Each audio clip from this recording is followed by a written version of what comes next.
Once again, Senator Bernie Sanders drew huge crowds Wednesday night and all over the country. According to his campaign, 100,000 supporters attended nearly 4,000 grassroots gatherings in all 50 states. Senator Sanders joins us now from New Hampshire. Senator Sanders, thank you for joining us. I want to ask you about the big news regarding Joe Biden possibly getting into the race. You've been a critic of establishment politics.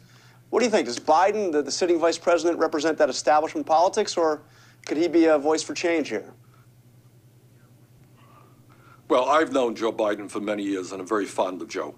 But I think the American people who are seeing the middle class of this country disappearing, massive levels of income and wealth inequality, a campaign finance system which is literally corrupt now, owned by billionaires as a result of this disastrous Citizens United Supreme Court decision, want to go beyond conventional establishment politics. And I think, you know, when you mention why we have had 100,000 people on Wednesday night coming out all over this country saying enough is enough, government has to respond to the needs of the middle class, not the billionaires, I think that's what's going on in this country.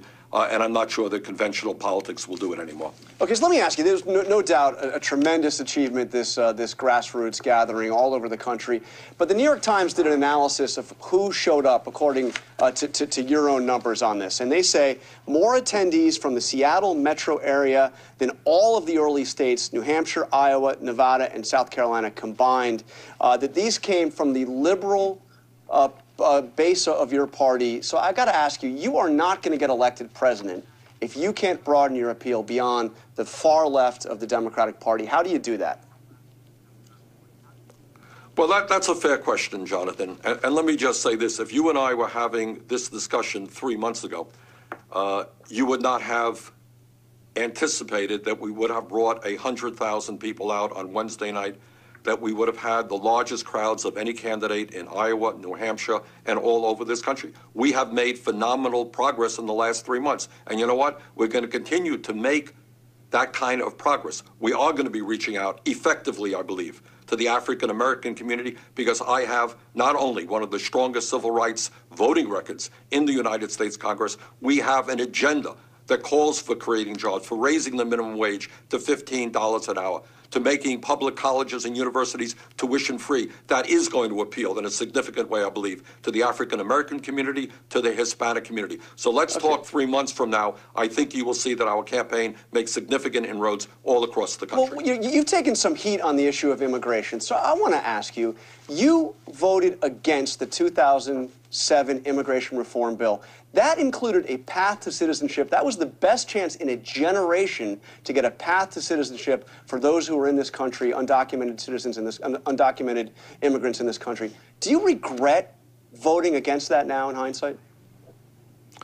No, well, let's be clear. Number one, I voted for the 2013 comprehensive immigration reform legislation. Which was blocked, but I'm asking you about the one that actually had a chance. Well, let me finish, and I will give you the answer. Okay. And the answer is that absolutely we need a path to citizenship for undocumented workers. We need to take people out of the shadows.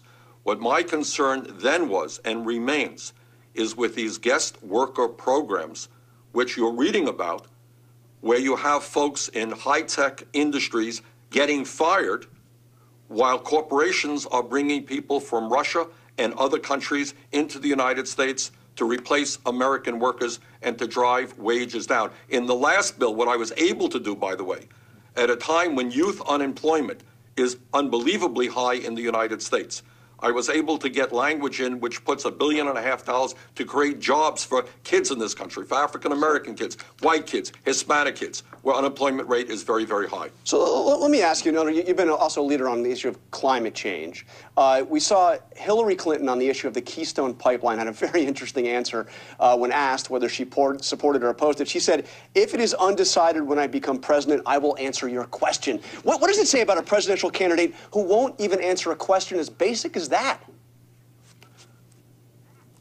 Well, listen, needless to say, I have a hard time understanding that response. If we are serious about the planetary crisis of climate change, and by the way, Jonathan, for all intended purposes, the debate is over. The scientific community is virtually unanimous in telling us climate change is real. It is caused by human activity. I have helped lead the effort against the Keystone Pipeline, and I'm very proud, by the way, that just yesterday we received the endorsement from Friends of the Earth, one of the largest environmental organizations in America. And that is one of the reasons that they gave me their endorsement. Hey, we're out of time. I want a yes or no answer to one quick question. Hillary Clinton is, the polls suggest a lot of people don't see her as honest and trustworthy. Do you think Hillary Clinton is honest and trustworthy? I have a lot of respect for Hillary Clinton. She is somebody I've known for 25 years. I'm not going to be engaging in personal attacks against her. So you won't say whether or not she's honest and trustworthy? I'm not going to be engaging in personal attacks against her. Okay. She and I disagree on many issues. The American people want a serious debate about serious issues, not personal attacks. All right, Senator Sanders, thank you very much for joining us.